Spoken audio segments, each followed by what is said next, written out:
Welcome to the Marvel Mindset, a podcast from ex-Marvel CEO Peter Cuneo. Listen as Peter shares inside stories of what it took to turn around Marvel. Here's your host, Peter Cuneo. Well, welcome back to the final episode of the Marvel Mindset. I've had a great deal of fun recording these sessions and hope that our audience, if you're listening or watching, that you got something fun and something to learn from as well. Today, I'd like to talk not so much about Marvel, but answer some questions that I often get in my speeches and online about leadership, all of which will pertain to Marvel. But I think that some things you might be interested in. And one of the questions I often get from particularly young people is, should I, as a young person, follow a career in turnarounds? If you haven't been inside on a turnaround, they look pretty fun. You can make some real money. You feel pretty good about achieving a change and a turnaround. Of course, most people don't realize, as I've said before, I believe 9 out of 10 turnarounds fail. And the stress level while you're doing a turnaround is definitely not small. So first question I'd like to discuss is simply, are turnarounds for you? So, of course, there is no classical career path for a turnaround. I'm not aware of any undergraduate business programs or MBA programs having a major in turnarounds.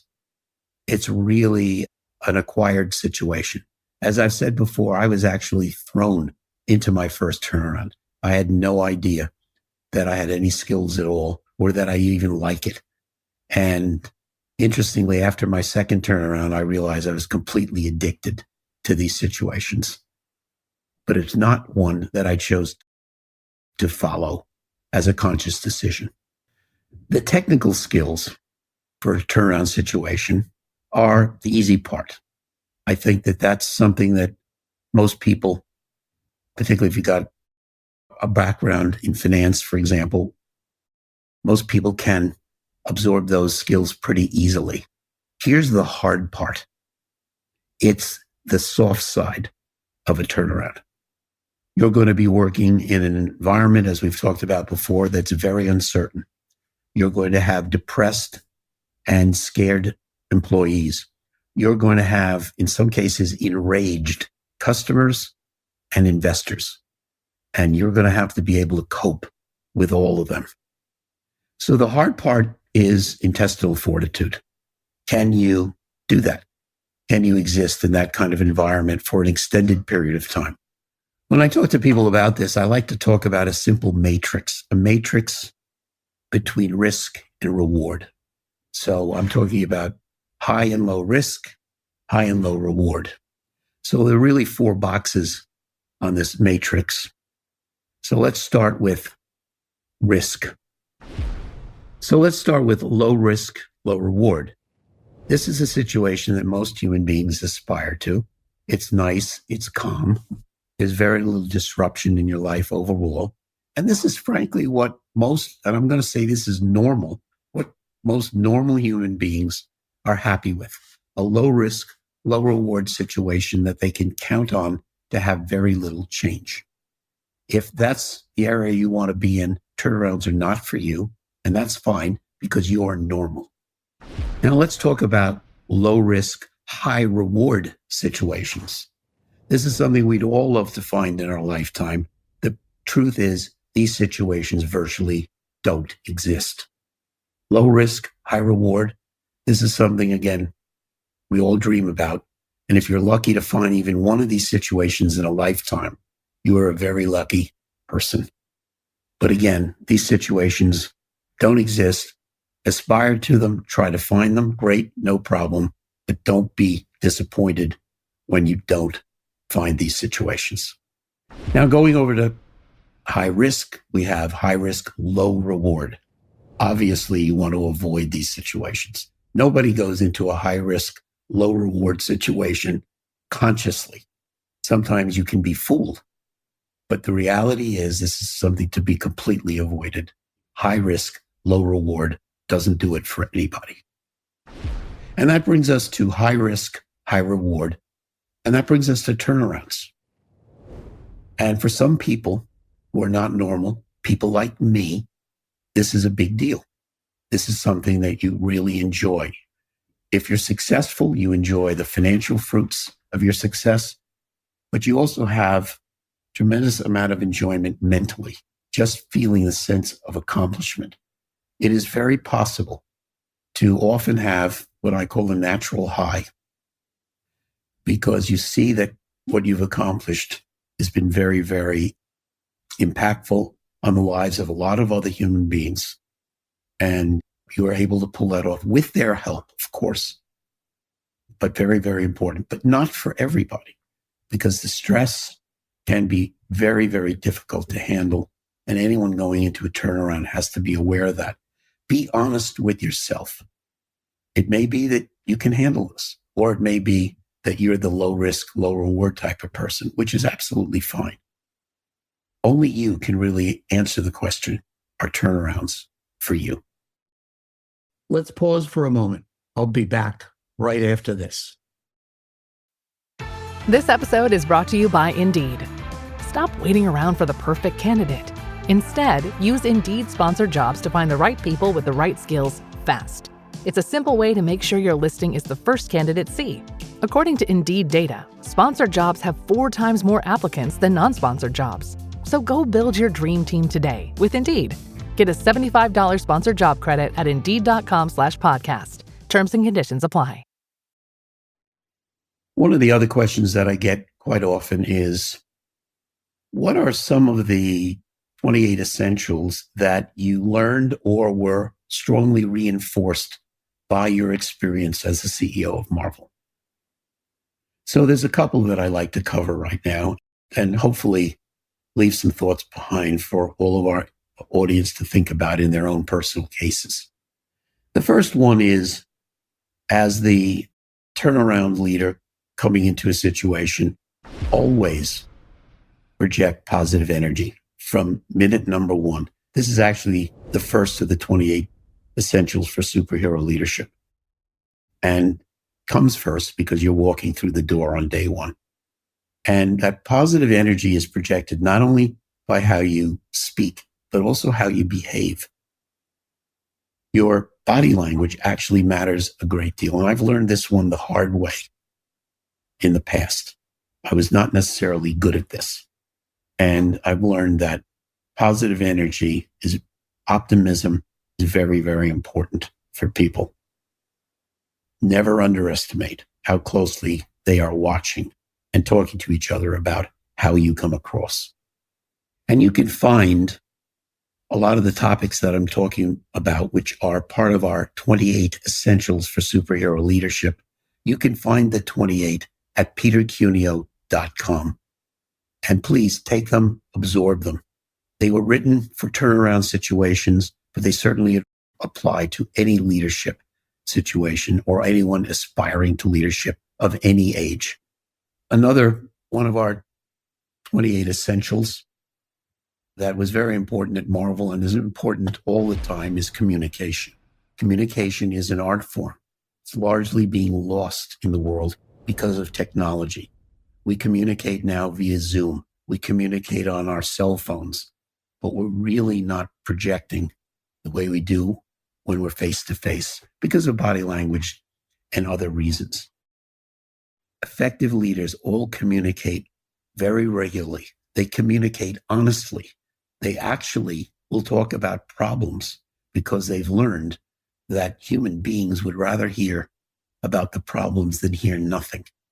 Communicate when you have problems and about solving them. Very, very important.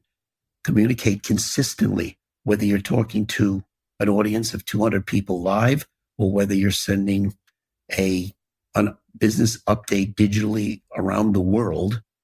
You should be saying the same things.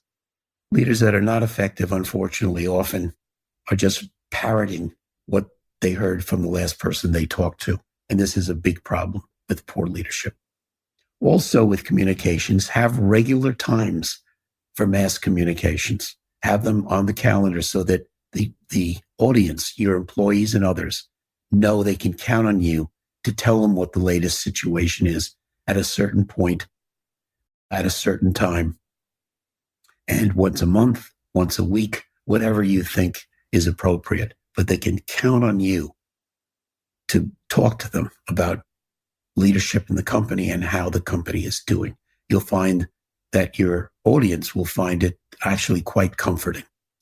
And the last thing, I think, the last of our 28 essentials that really applies to all turnarounds and Marvel is number 18. It's the one I always say is the toughest, which is you have to have the mindset that you are going to make a lot of changes, and change will upset some people, most people.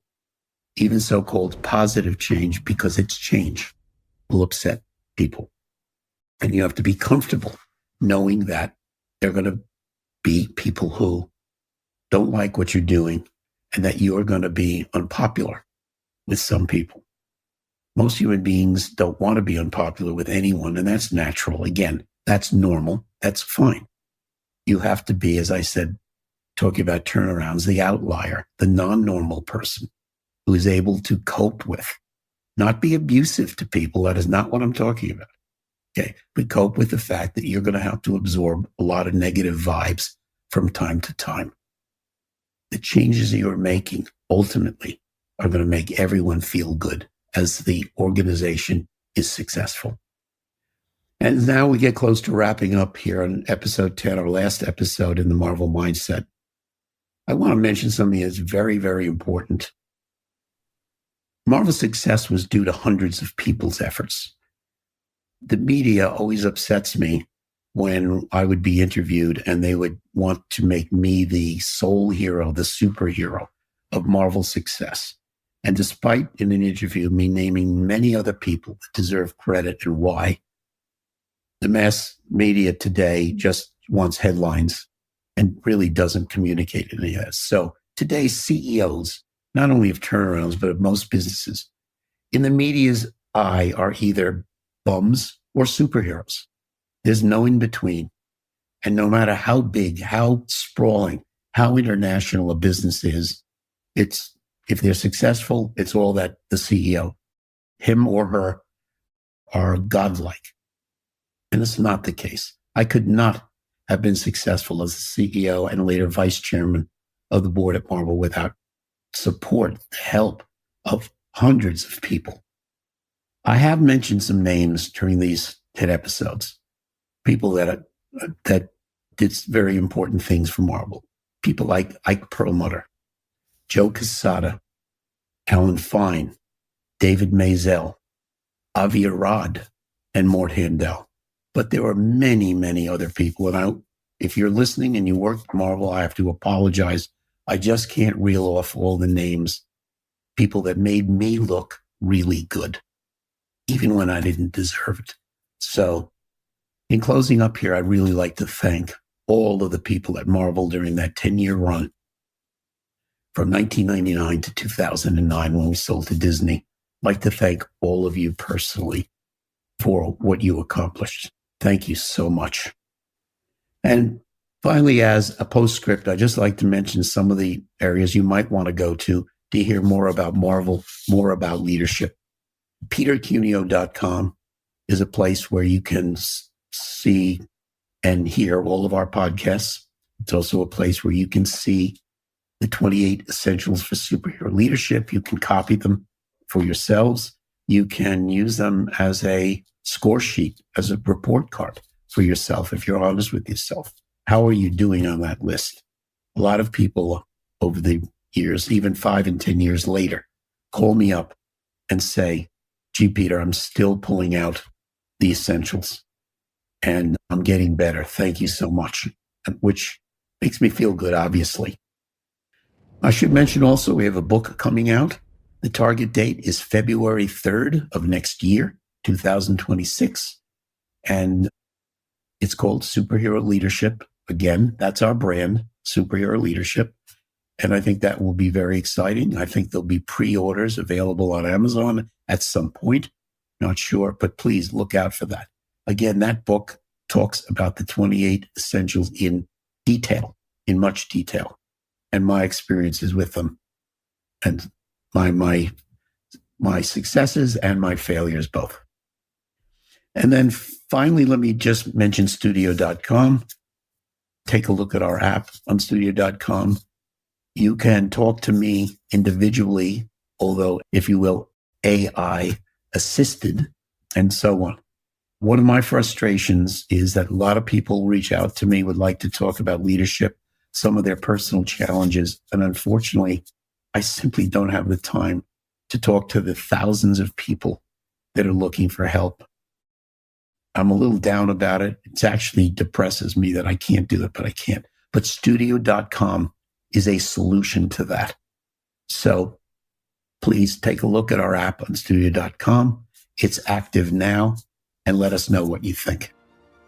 So thanks so much for listening.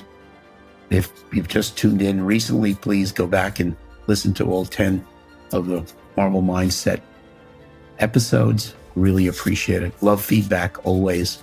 And again, thank you so much for your time, and good luck, and God bless.